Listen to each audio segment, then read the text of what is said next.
The director of an engineering company is interviewing an applicant for a job. First, you have some time to look at questions 1 to 6.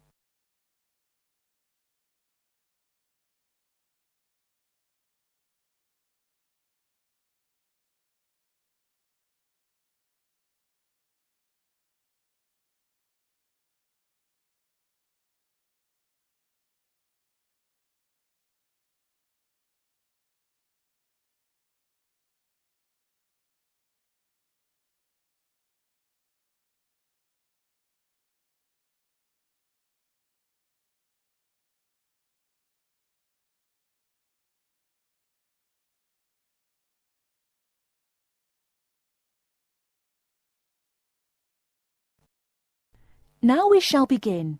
You should answer the questions as you listen, because you will not hear the recording a second time. Listen carefully and answer questions 1 to 6. Ah, good morning. It's Mr. Robinson, isn't it? Have a seat. Stephen Robinson. Yes. Is that S-T-E-V-E-N or P-H? It's V. OK. I've got your letter of application, but I need a few more details for the file. Now, you're from Manchester. What exactly is the address? Yes, it's Dynevor Gardens, that's D-Y-N-E-V-O-R, Prestwich. Thanks. And telephone? Well, it isn't mine, it's the landlord's, but I can be contacted. It's 483-250. Uh-huh. The landlord lives in, does he? Well, he has the flat downstairs, and he's a friend of the family anyway. I see. OK. According to your letter, I imagine you were born in, let me see, 1960? 61. Right. And the date? 12th of July. Thank you. And I believe you're married. No, I'm getting married, but not for a few months. Oh, sorry. Well, I mean, congratulations. Is it going to be in Manchester? Well, no, actually. My fiancée's from Wales, so we're getting married in her home village, near Bangor. Oh, how nice. Now, as you know, when you apply for a post with Williams Engineering, we need to find out a few things about both your academic background and more recent work experience, the latter being especially important in respect of this rather specialised position in the area of water management. First of all, A-levels. Yes, I've got 3. Geography, maths and physics. Geography, maths and physics. OK. Before you hear the rest of the conversation, you have some time to look at questions 7 to 10.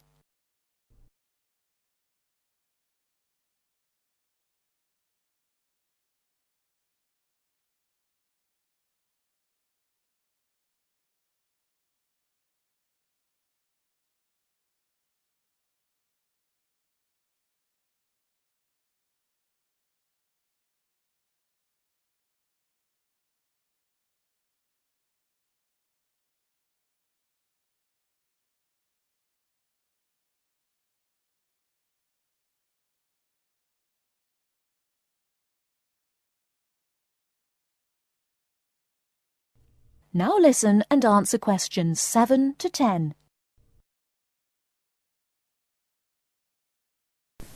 And what about your degree? I went to Sheffield University and got an engineering degree, with water management as my specialisation. Uh-huh. And as for work experience, I started out after graduating in 1986 in China, working for the Chinese government. Did you work as a volunteer? No, I did get a nominal salary. It was a 2-year irrigation project. That sounds fascinating. How did you organise that? You say it wasn't a British company then? No, my university had links with a Chinese engineering university, so it was organised at that level. And after that? Then I came back, moved to Manchester, and have been working with Latimer Engineering since then. And what exactly are you doing for Latimer? Oh, I'm working in irrigation again, this time as a project research assistant. Great. I've got your details. Now let's move on to a more general discussion about what we're looking for.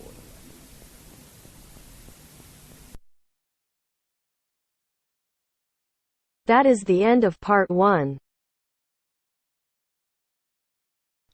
You now have half a minute to check your answers.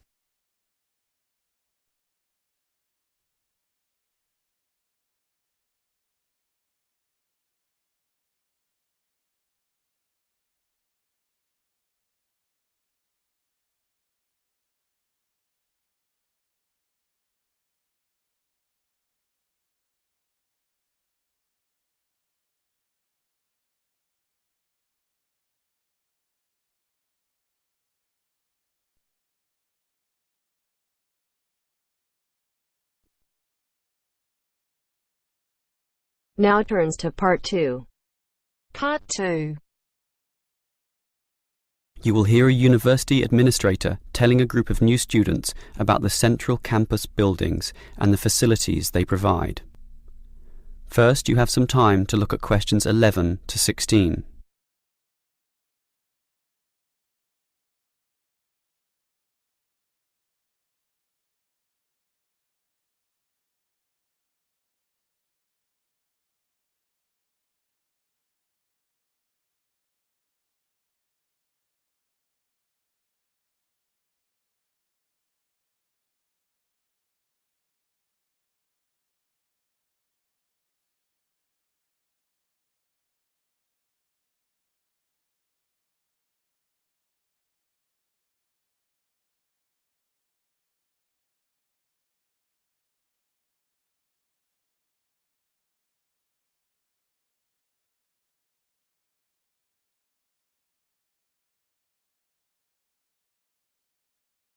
Now listen carefully and answer questions 11 to 16. Welcome everyone to the Brandon Complex, the geographical and, we could say, spiritual heart of this university. This is basically where everyone eats too, as you can see by looking around. There are many different cuisines here, Chinese, Indian and Middle Eastern, plus the usual fare of a local type, all in that corner over there. We have many shops here too, but the biggest is Wilson's, right there, providing clothing and hardware. That's next to all the restaurants. Now, on the opposite side of Wilson's we have 3 shops. The one in the corner there, closest to the restaurants, is for DVDs. Yes, the DVDs are cheap and affordable, and you can also rent DVD players as well. Moving on, in the corner directly opposite Wilson's is the Student Union office. Incidentally, you are all encouraged to join the Student Union, as a Student Union card gives you many benefits, including discounts on basically everything you can buy here at the Brandon Complex. Outside this complex, on the other side of the road, you can just see it from here in fact, is a building that we call by the rather unusual name, the H Building. Next to this, on the other side of some trees along the main road, is the Engineering Institute, but that doesn't have anything to do with the Brandon Complex. One last thing is that just outside this door, near us here, you can see a grassy oval patch. Well, that's the playing field for what we simply call the fitness room, which is alongside. So you can put on some calories here at the restaurants and then burn them off at the fitness room afterwards. Oh, I forgot to mention this shop right here, in the middle, beside the Student Union. It's the bookshop. And as you can see, it's always busy, always popular.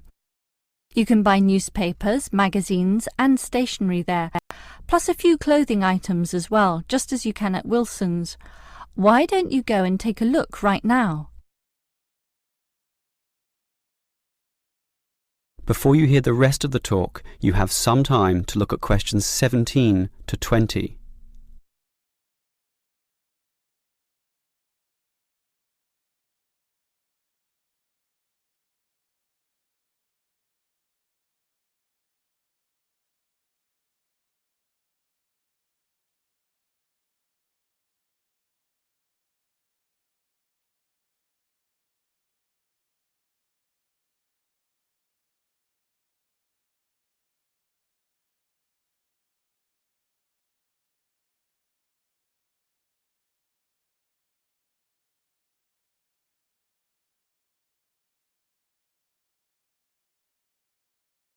Now listen and answer questions 17 to 20. Now, I'd like to tell you a bit more about one of the buildings here, namely the H Building. Despite its bland name, you might be interested in what goes on there. It is our main recreational centre, with halls, offices and space available for a variety of activities, mostly for those who want to get fit, For example, if you're interested in yoga, you're in luck, since 4 days a week there are free yoga classes. They have several levels, so if you're a beginner, you'd have to start with that. You can check the schedules on the wall there. Yoga used to be at night, but now it's in the mornings, but not on Wednesdays. Along those same lines, there's aerobic dancing in the afternoon. This shares the same room as the badminton games, which are on Mondays, Wednesdays and Fridays. The aerobics are on the alternate days, Tuesdays and Thursdays, and it's not restricted at all. Everyone is welcome to join, although the instructor may divide you up, of course, according to ability.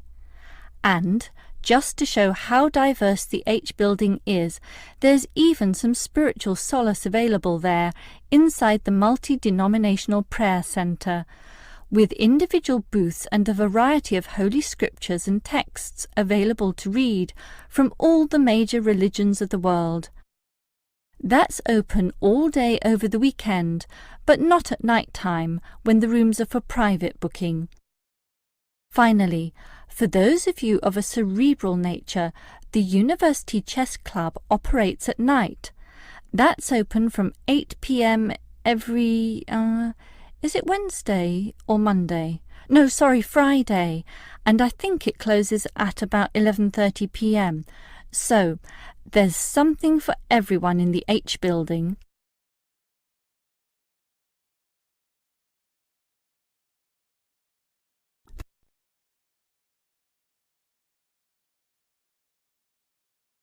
That is the end of part 2.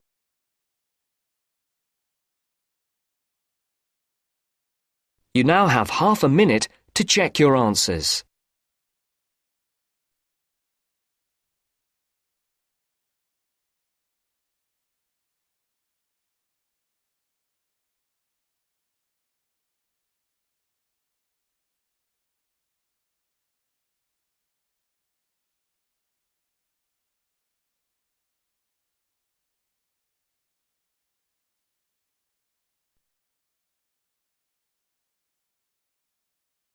Now turns to part 3. Part 3. You will hear two students discussing a project they have to do as part of a literature course on great books. First, you have some time to look at questions 21 to 25.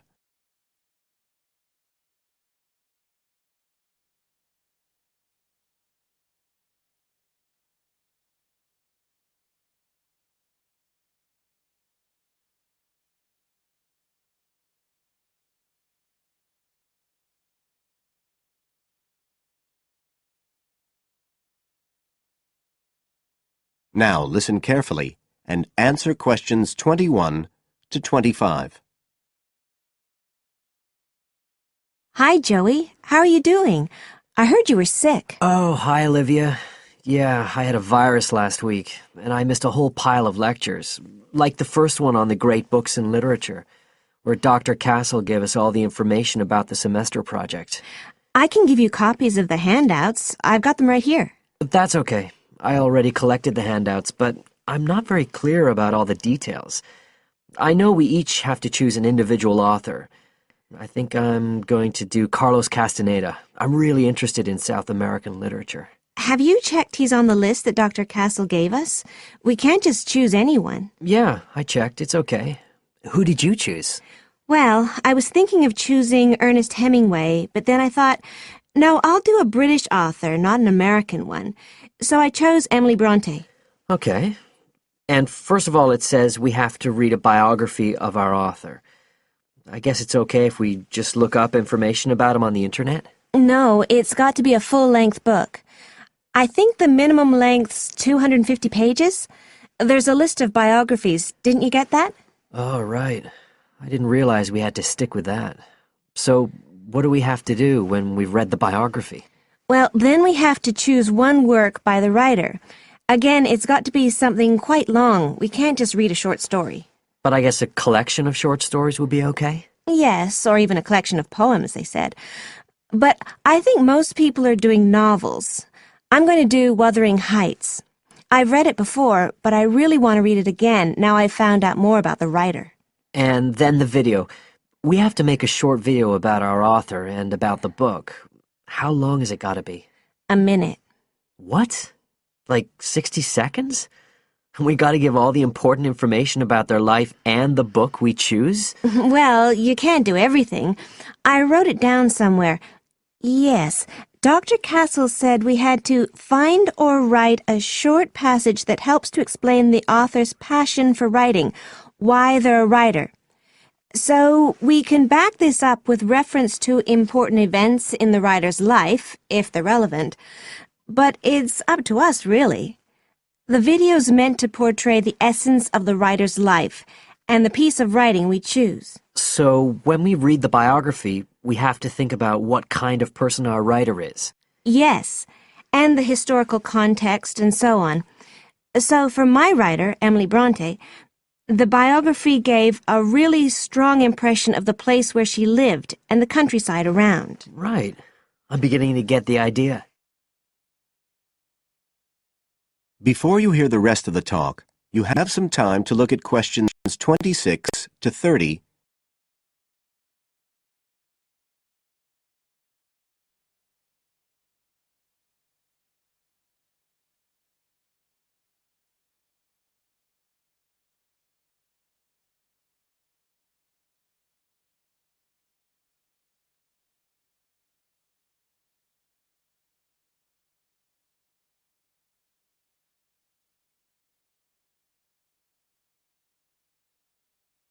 Now listen and answer questions 26 to 30.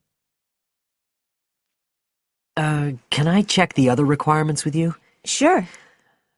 The handout said after we'd read the biography, we had to read the work we'd chosen by our author and choose a passage that's typical in some way, that typifies the author's interests and style. Yes, but at the same time, it has to relate to the biographical extract you choose. There's got to be some sort of theme linking them. Okay, I'm with you. And then you have to think about the video. So are we meant to dramatize the scene we choose? I guess we could, but there's not a lot of time for that. I think it's more how we can use things like sound effects to create the atmosphere, the feeling we want. And presumably visuals as well? Yeah, of course. I mean, I suppose that's the whole point of making a video. But whatever we use has to be historically in keeping with the author. We can use things like digital image processing to do it all. So we can use any computer software we want? Sure. And it's important that we use a range, not just one software program. That's actually one of the things we're assessed on. Okay. Oh, and something else that's apparently really important is to keep track of the materials we use and to acknowledge them. Including stuff we download off the internet, presumably? Yeah, so our video has to list all the material used with details of the source in a bibliography at the end. Okay. And you were talking about assessment of the project. Did they give us the criteria? I couldn't find anything on the handout. Sure. He gave us them in the lecture. Let's see, you get 25% just for getting all the components done. That's both sets of reading and the video. Then the second part is actually how successful we are at getting the essence of the work. They call that content, and that counts for 50%. Then the last 25% is on the video itself, the artistic and technical side. Great. Well, that sounds a lot of work, but a whole lot better than just handing in a paper. Thanks a lot, Olivia. You're welcome.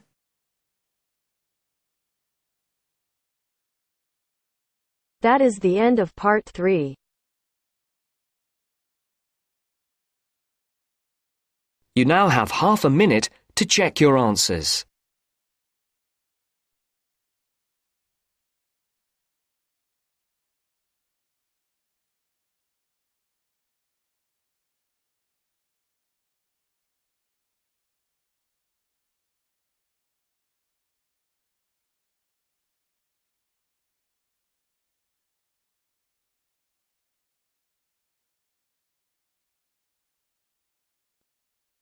Now turns to part 4.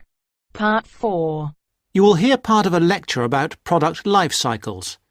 First, you have some time to look at questions 31 to 40.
Now listen carefully and answer questions 31 to 40. I'm going to begin my lecture today with a look at product life cycles. Now, as we go through the product life cycle, I will be trying to raise some issues which are important with regard to each phase of the cycle. I won't have all the answers for you this morning. This one of the lecture series is just to get you started and, I hope, interested.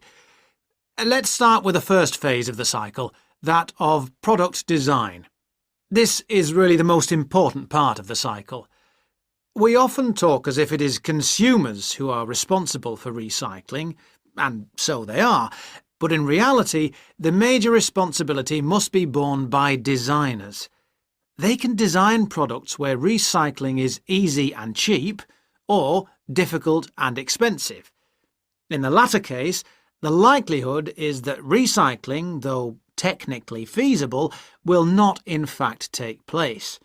Now, don't jump ahead, because the second stage is not product manufacturing, but rather that of materials acquisition.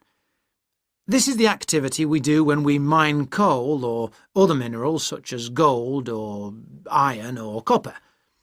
In addition to mining, there is harvesting, which includes the cutting down of trees as a first step in the making of furniture or paper, or fishing. These activities have costs which are not only money costs. Pollution is one of the extra costs.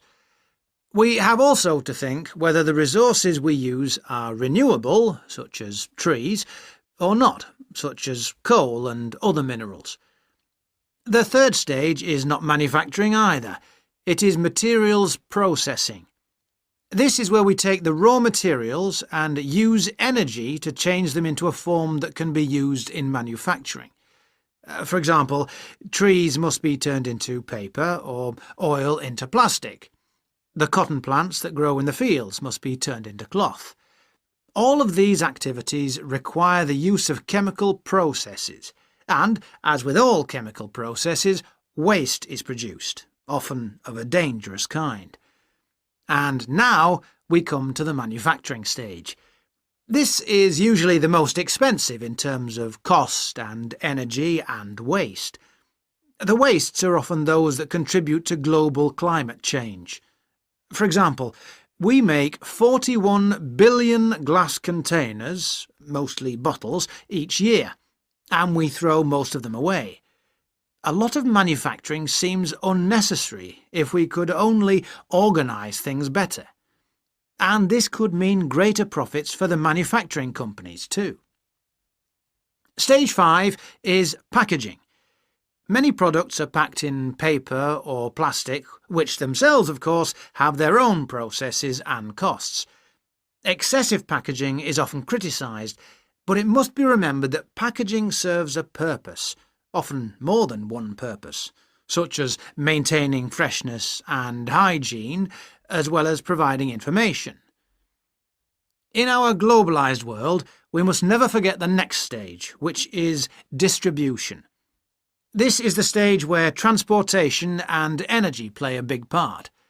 Lorries, trucks, trains, planes and ships all use up the precious stocks of oil and, as we know, generate greenhouse gases, which, as we hear again and again, contribute to climate change.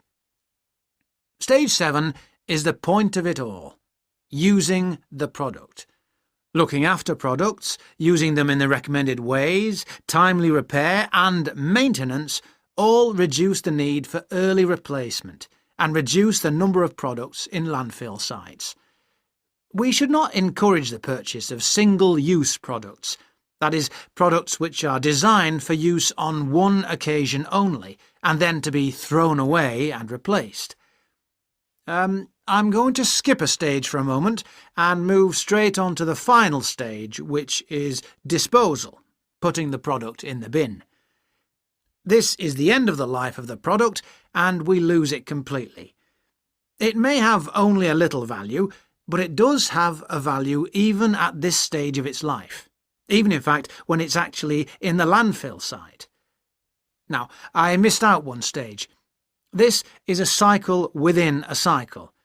That is, within the life cycle of the product, there can be a closed-loop cycle which can extract more value from the product.